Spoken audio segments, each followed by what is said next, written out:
Hello and welcome. This is Ed Fletcher, and this is Ever Forward, our internet streaming debate or discussion show. I'm your host, Ed Fletcher. I'm a longtime reporter in Sacramento and was mostly working on a documentary called Do the Dance. And once the George Floyd protests began, I kind of threw myself back into doing a little more daily coverage and conversation.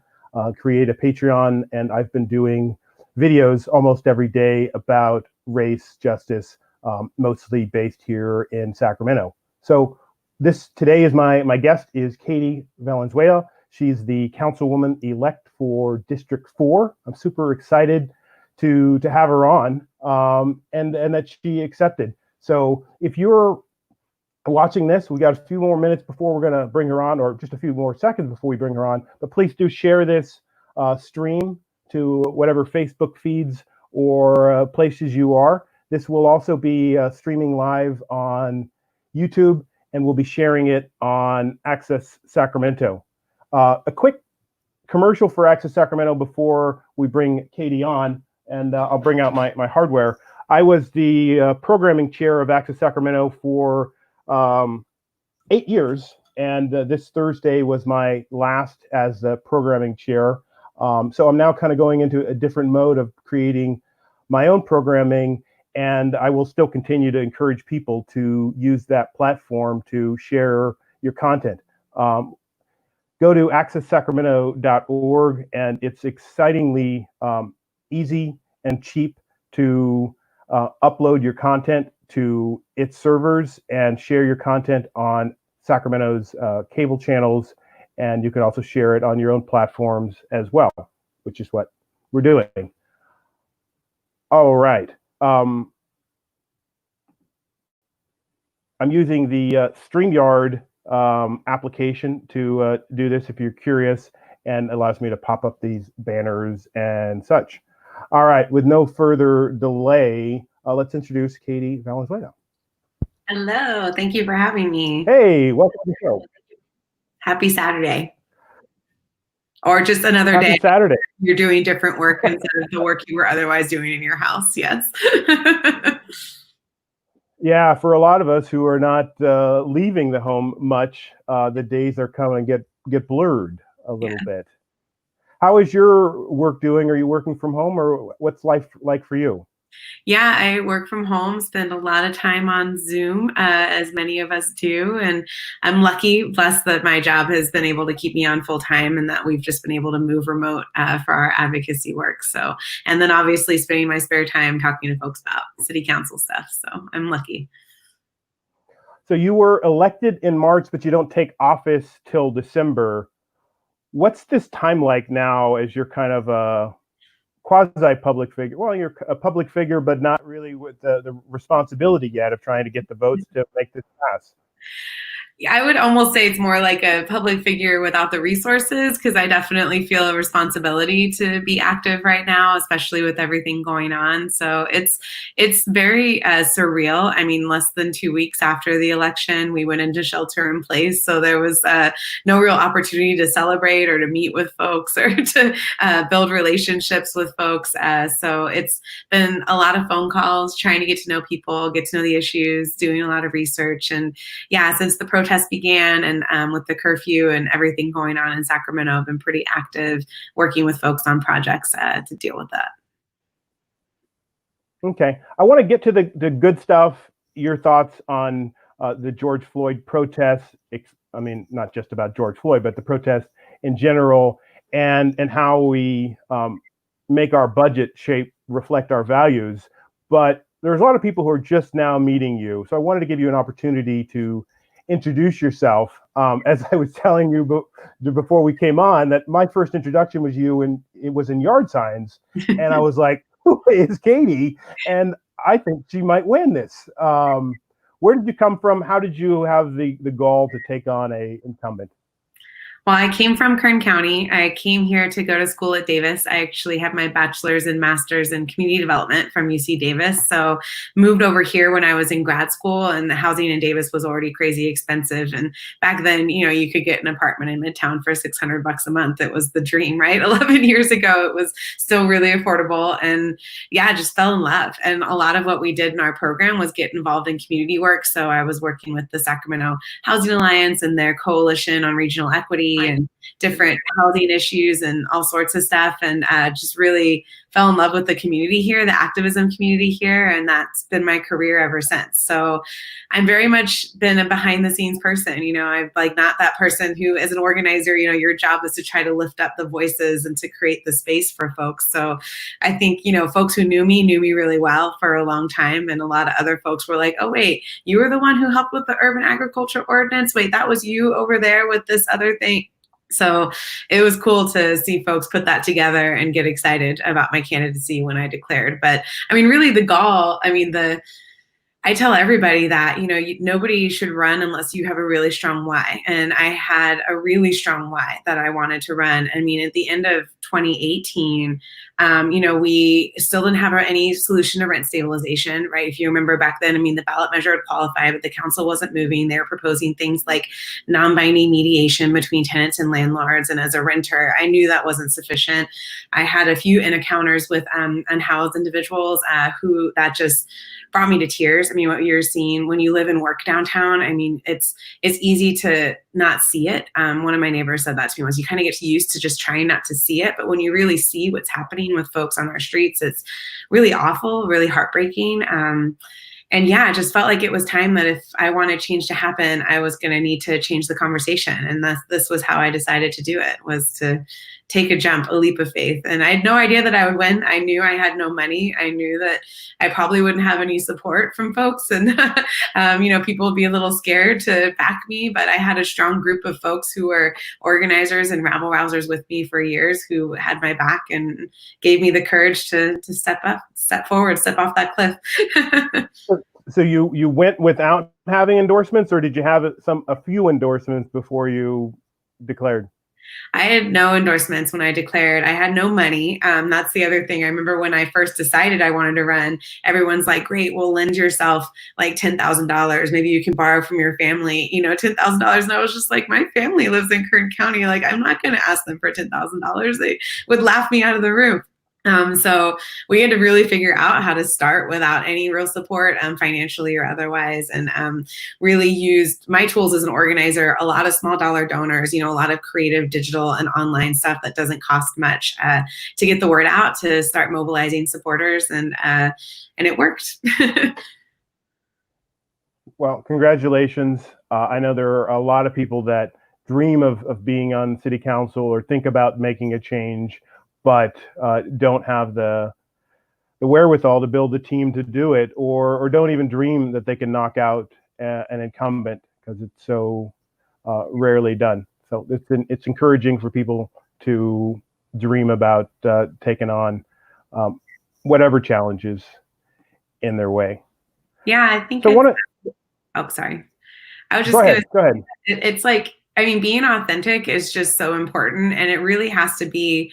You have to know the reasons, like I said, not just why you're running, but like what the community's experiencing, why this moment is important. And that was something that no amount of money could replace. When I stood up and said that we're not doing enough, that, we need to be more innovative. We need to be more ambitious. We need to start pushing more for solutions for our workers who can't afford to live downtown anymore, and the renters and the unhoused folks who are really struggling.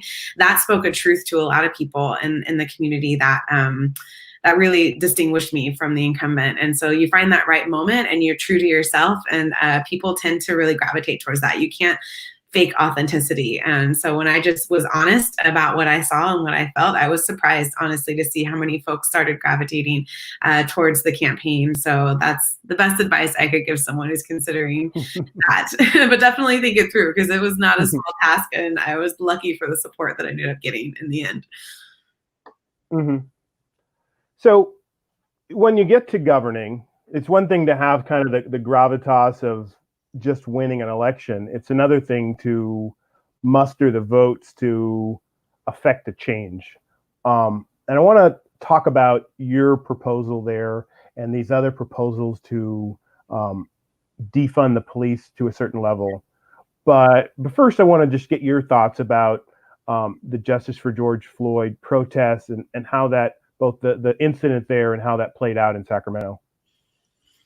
Yeah, I guess the one good thing about us all being sheltered in place is that I think news spread really quickly, and it really mobilized the community in a way that I don't think would have necessarily happened if we were all leaving the house and juggling 20 things in our day schedule-wise. And I avoided watching the video for a long time because I knew what had happened, and I finally decided to watch the video. And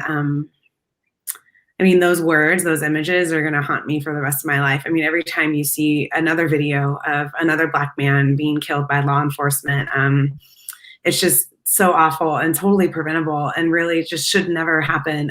So I was really impressed and really proud of Sacramento for the way we turned out for that, and just watching the protests around the country, but then seeing it here in Sacramento. I'm an asthmatic, and so I've been trying to take shelter in place really seriously. I'm really anxious about COVID. But finally, after several days, decided it was time to go out, because what I was watching on Black Zebra productions and seeing in photos and social media threads was just an incredibly powerful showing of solidarity and support from the community that really made me proud of Sacramento in the way that folks turned out, and how strong and that presence has stayed in Sacramento.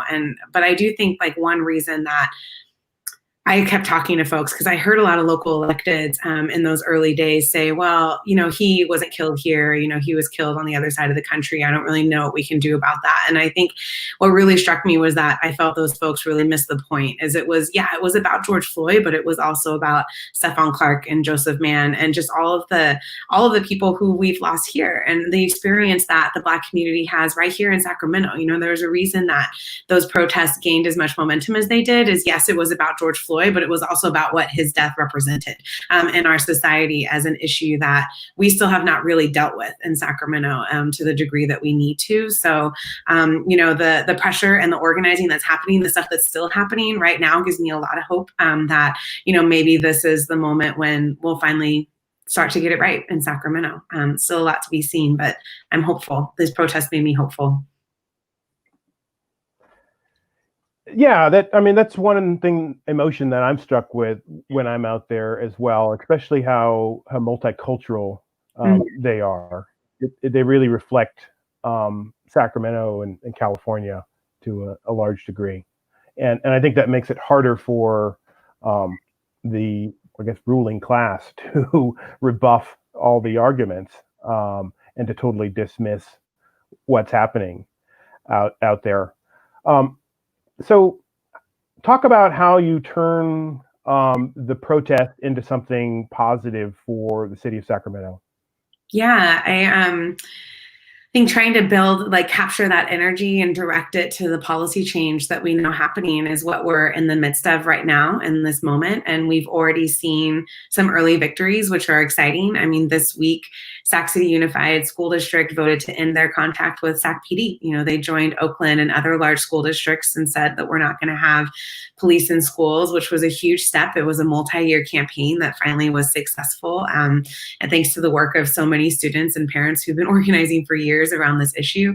So and now you're seeing that again with the Measure U work and the work that Dr. Flojan Kofer is doing and her committee members to really raise awareness as to how that money's being spent. And then you have the people's budget work that we're just starting to really get folks to start thinking, not just about what cuts or gains or money amounts, but what do we want to see in our community? What's the vision? What outcomes are we hoping for our youth, for our, elder population, for our bicyclists and pedestrians walking around town? What do we want to see? And so that we can build a budget that really follows that function and reflects those values and priorities. So there's a lot of really great work in the works right now that is exciting, and I hope will keep people engaged for the long run. Because this will, I mean, the thing is, when you look at something like what's going on in Minneapolis, when you look at what's going on in LA, or even in Oakland with like Moms for Housing, these efforts seem so instant, but they really took months, many of them, to create and to build. And that's like the biggest lesson you learn when you read Dr. King's books, or just any books from movement past, is just how much planning and pre-work went into the final action or victory that led to that policy change. So folks, I'm hoping will be patient and stick with us and keep that fire in their belly, whatever that looks like, if they need to put posters up in their apartment or whatever, so that they stay engaged, because this is when the real work begins. So I know this is a gross, not mischaracterization, but just thinking of what you're proposing to say. You're proposing a $10 million cut to the police budget doesn't really do it justice, but it kind of developed into this, not a back and forth, but a response from the mayor saying, well, I don't want to get into amounts. I want to talk about what services we're moving from here to there. How do you respond to the mayor's sort of thought path there, that we shouldn't be talking about removing an amount, but we should be talking about what services we're moving to a different location? Well, first I'll say that, I mean, I started by highlighting the 10 million increase that was going to Sac PD's budget this year. That number has changed. And I'm really trying to follow the lead of Black Justice Sacramento and other groups who are putting out even higher numbers for police spending. But I think that the exact amount of money that needs to be shifted is still in question. Like we have a lot of work to do to figure out how police are spending their time and resources now, what activities we think we need them for, what stuff we don't think we need them for. Like, for instance, they spend a lot of time dealing with unhoused camps and individuals who are unhoused who are having mental health challenges. And that's something the mayor talks a lot about, in terms of they're not the right people to respond to that. And I think the police themselves will acknowledge that they're not the right people to respond to that. I think we could be moving more quickly, though. I think these conversations can happen simultaneously. Like, I would really love to see us start with this year's budget with a financial allocation that is bigger than the 5 million that he is proposing. Because I know that, I mean, those of us, I mean, non-law enforcement response is a whole range of things, and we already know that we're going to need more than 5 million. And so we need to start with a bigger dollar amount. And there's already so much data. Like, I just saw a New York Times article who was analyzing, the reporter analyzed calls and responses to police calls for service. Less than 1% of the time they spend in the field is on violent crime. Most of the rest of their time is spent on preventative or proactive measures, or traffic, or property crime, and other things. And so it's, I think, a real opportunity. Like, we could probably start with something a little bit more ambitious to really get the ball rolling, to actually give that non-law enforcement response a little bit more to work with, and really move a little bit more quickly in the areas we already know. Like, we already know they're spending too much time dealing with the unhoused. So we could start with a chunk of money and reappropriate that to the right folks to respond as we continue the conversation as to long-term change and budget change. Okay, I appreciate that response, and I'm still curious though, like, what's gonna happen on Tuesday? Do you have any guess what's gonna happen on Tuesday? Are they gonna just pass a Steinberg budget? I know we've got the group they're calling the Black Leaders demanding a $20 million cut in the budget and returning that Measure U money to the Measure U committee for allocation. I just don't see how they get the votes to go the other way, because you still have a lot of people in our community that believe we don't have enough cops, that think about the police response time, and that the time their bike got stolen and the Sac PD did nothing for them because they don't have enough manpower to deal with it. What do you say to to people that don't feel like there's enough cops?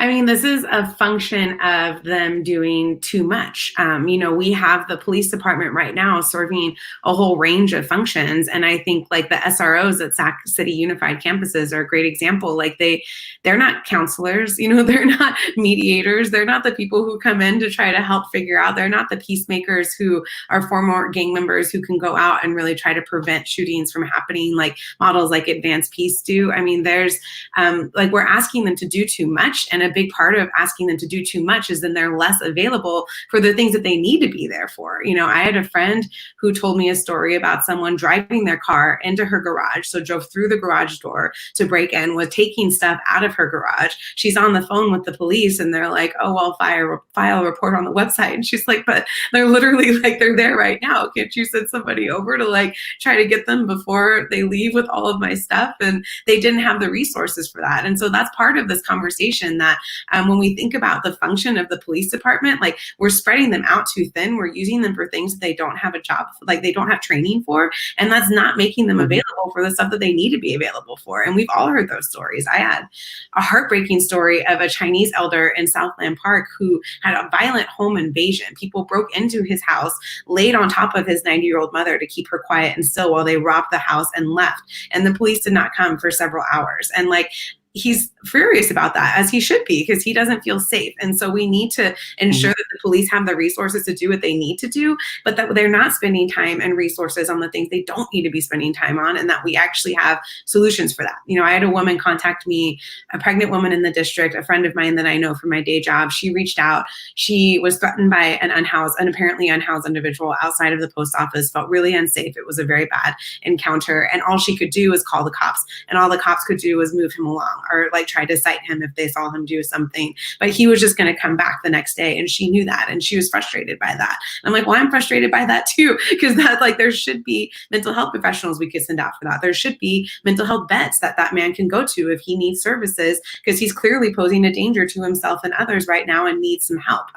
So calling the cops, all they can do is move somebody along, and it doesn't solve the problem. And in the meantime, we're using resources on those officers that could be used elsewhere.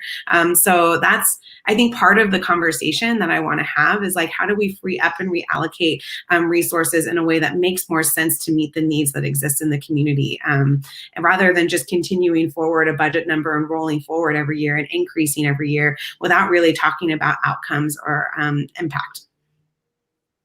Okay. This question from one of our viewers relates to what you're just talking about there. Wendy Reynolds asks, how do you propose to deal with the unhoused who suffer mental illness and refuse services? Absolutely. There's a lot of that. We've all seen it. Folks who have gotten beyond the point where they can really be trusted and be able to make some healthy decisions for themselves. I've talked to a lot of ER nurses who interact with these individuals a lot, because eventually, like, they'll hurt themselves, they'll hurt somebody else, they'll get taken into the ER, and these nurses say, we drug them up for a couple days, you strap them to the bed, and then after 2 days you have to let them go because we can't keep them longer than that, and there is no place to send them. And that's sort of the key of the issue here, is there is no place to send folks. When there's plenty of tools at the disposal of the medical profession, if somebody's clearly incompetent and someone really doesn't have the ability to make decisions for themselves, there are tools available to help give the family and the doctors that what they need to help treat that individual. But there is no place for them to go. And if you can't keep them in a hospital for more than a couple of days, all you can do is kick them back out to the street and hope that they keep doing the medication that you gave them, but without any case management or any supportive services or any more intense service placements for them. There's no real options. And that's really the crux of the issue, is like, why is it that we are spending millions of dollars on homeless services, and still do not have an answer to this question? I am so frustrated by the amount of activity and noise and money that I see coming out into our community to help the unhoused, when I still see the same people on my streets walking around up and down the corridors who still don't have access to bathrooms or drinking waters or showers or beds. There is no excuse for that in my mind, and I really want us to start having the tough conversation. Where is the break in the chain? Where are there gaps, like with mental health service beds? And how do we start really holding ourselves accountable for addressing that gap? Because if there's still no bed for that gentleman who was on Broadway who attacked my friend, then like in 5 years, like what have we been spending our money and time doing? We're not taking the crisis seriously if we're not asking and answering these questions. Do you have any regrets? Does it feel like there's too many crises to solve right now? We've got this social justice crisis to solve. We've got housing problems to solve. We've got health problems. Systems are broken. How do we fix it all? How do we make it happen within the confines of the budget we have? I think you nailed it when you mentioned the budget. And I've had more than one person. I kind of chuckled when you started talking because I've had a couple people be like, "Oh, you picked a terrible time to become an elected official, Katie. Like you probably are really upset about this." And I'm like, actually, I think this is the best time for someone new to be coming in with a different perspective and a different set of questions and skills. And for me, it really does come down to the budget. The budget is the strongest reflection of our values that we have, and there are so many best practice and case studies and evidence out there about what works. And so like one great example, circling back to the question with the homeless individuals who are mentally ill, one model that's worked really well is with health systems. And so health systems are usually absorbing the cost of folks coming in repeatedly when they're on drugs or they're mentally ill and they injure themselves and the cops take them in. It's a high cost to deal with that. So what some health systems have done in other states is they've actually bought housing units nearby, maybe an old hotel, maybe an apartment building. And when someone comes in repeatedly, they put that person in that housing unit and case manage them in that housing unit. They staff them there. And what they have found over time is that they save money. Not only are they able to pay for it, but it actually costs them less to house people and to case manage and service them, put them in a permanent supportive situation than it does to treat them when they continuously come in and out of the ER. And so like we have some of the biggest health systems in the state right here in Sacramento. Why aren't we doing that? That would make a lot of sense if it's working in other cities and in other states. So those are the types of examples that like we just need to, what I hope the people's budget process really does is give us an opportunity to really step back and reevaluate. Like we're not looking at past year funding, future year funding. We're not doing any more tinkering around the edges. Really step back, identify priorities and values, identify goals, and then really align our spending to support those values and goals. And I think that there are so many cases that save us money when we are more strategic with where we put our funds. When someone like Advanced Peace, and I'm using them as an example because I've talked to them recently, you know, when they stop someone from firing a gun, when they stop someone from getting hit or killed, they save the city hundreds of thousands of dollars in costs for overtime and crime scene investigation and prosecution and incarceration. I mean, that's just the tip of the iceberg of what they're saving in costs. So wouldn't it make more sense for us to put more money into a program like Advanced Peace, which is a fraction of the cost of what it costs for us to deal with shootings like we're seeing in South Sacramento this last couple of weeks? We want to prevent people from getting shot, and there's ways to do that if we invest more strategically. And in the end, we'll make smarter use of our money and actually have the outcomes that we're hoping to see. So I think it's all, for me, it's all connected in a really weird way. And I guess you kind of have to see inside my brain to understand how I see it as all being connected to the defunding movement. Because the defunding movement is not about not having people to respond. It's not about not having like these different programs in place. It's really about what's right, what's most appropriate, and how do we align our spending to reflect those values and best practices.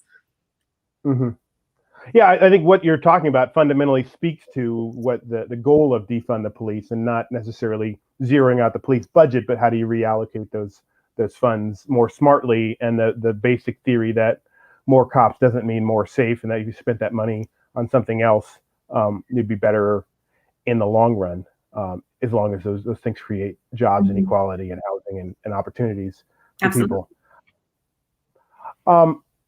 We're getting down to the end here. Appreciate your time. Wanted to get your thoughts on the law enforcement reforms that have been proposed. We have the Steinberg proposal. He's proposing an inspector general, an outside office to look at law enforcement use of force cases. And then we've also got Councilman Carr, Ashby, who are talking about banning the KR to chokehold, no-knock warrants, and requiring more police training. I mean, I think all of these proposals are forward motion. They're positive, steps forward, but they fall really, really short of what we know is possible, and I think what the community is looking for. And so I support a lot of the changes that are being proposed. Like I said, I mean, we shouldn't be doing chokeholds. I would really love to see them. For example, there's been a call to ban tear gas. Tear gas is banned in warfare by the Geneva Protocol, but it's been used on the streets of Sacramento just in the last couple of weeks. So that still, like rubber bullets, for example, they are a less lethal form, but not when you shoot somebody in the face, which isn't actually the protocol for using rubber bullets. And they're using that on peaceful protesters and sending people to hospitals with astronomical hospital bills and litigation, which, by the way, also costs money. And I think that's kind of like the bigger framework too, going back to your budget conversation, not that I'm obsessed with that or anything, but I mean, when we look at all the litigation costs that we incur, you look at all of the, like when you incarcerate somebody and they cycle in and out of the criminal justice system, just how much money that costs and how much we could save just by being smarter and giving people the tools and the resources they need and the services and support they need, will actually cost us less in the long run. And that's sort of like, if we could really step back and reimagine that. But anyways, back to your original question with use support proposals, those are all positive steps, but I think, in the end, they still fall short of what we're looking for. And so I hope that this is just the first of many steps forward that we take over these next few months and few weeks, and that we don't continue to delay. Because really, there's some pretty clear evidence. Some other states have done really phenomenal work on their use of force. I mean, Colorado just last weekend signed a pretty sweeping law into effect. Granted, that was state law, so they have a lot more authority, but I think we can keep it moving forward and do more. So I hope this is just the beginning and not the end for folks on Tuesday when they vote on some of this. Okay, I'm going to ask you what people can do to stay involved, but first I'm going to ask a crazy question. Maybe not that crazy. Would you agree if there was an AI program that we could just take our budget, let the AI crunch the numbers and figure out how to spend the money smartly? And Republicans and Democrats all put in, we said, all right, whatever this robot says, we'll do the budget that way. Would you agree to the AI budget? I mean, if it was capable of judging between outcomes that are pretty nuanced, I mean, yeah, I think, because to me, that's how basic it feels, though, where I'm just like, I feel like if we're like, okay, we have a problem with youth violence, we've got this program that costs this much money that prevents like this many shootings, and we've got this program that addresses shootings when they happen and costs this much more, we should fund the program that costs less, that has more effective, that also helps, prevent human harm and human impacts. So if it has the ability to judge that, I would be interested. But that's really, I'm a very outcomes-oriented person. I'm a very data-oriented person. And so for me, when I see us spending money on something that is not only not working, but is continuing to impact a community in really negative ways, we, as Dr. Kofer says, I want someone to keep me from getting shot. I don't want someone to respond when I get shot. And I think, this is our opportunity to really get back to basics, to look at what works and what doesn't work, and how we can invest more strategically. And yeah, that could be done by a computer potentially. I'm not sure if it's possible, but that's what I'm looking at, right? It's like, if you spend X millions of dollars on homeless services and you only house this many people, then like, I got a question, because you could have bought houses for that many people for that much money and housed them permanently. So something's wrong in the system if it's not working out for the outcomes. So right. Maybe me and a computer have a lot in common. I don't know. All right, we'll see if we can get that computer programmed. Yeah. How do people follow the movement? What do they do next? What are the next steps for you? Yeah, we are setting up. So People's Budget Sacramento is setting up its infrastructure website, ways to get text and email updates. It should be out in the next couple of weeks. In the meantime, folks can follow me on Twitter, and I will definitely be putting out when that is live. And we're hoping to have, information on where budget money is spent, how you can advocate, what are the best practices, and ways for people to give input and get involved, so that this really reflects all of our needs and values as a community. Okay, outstanding.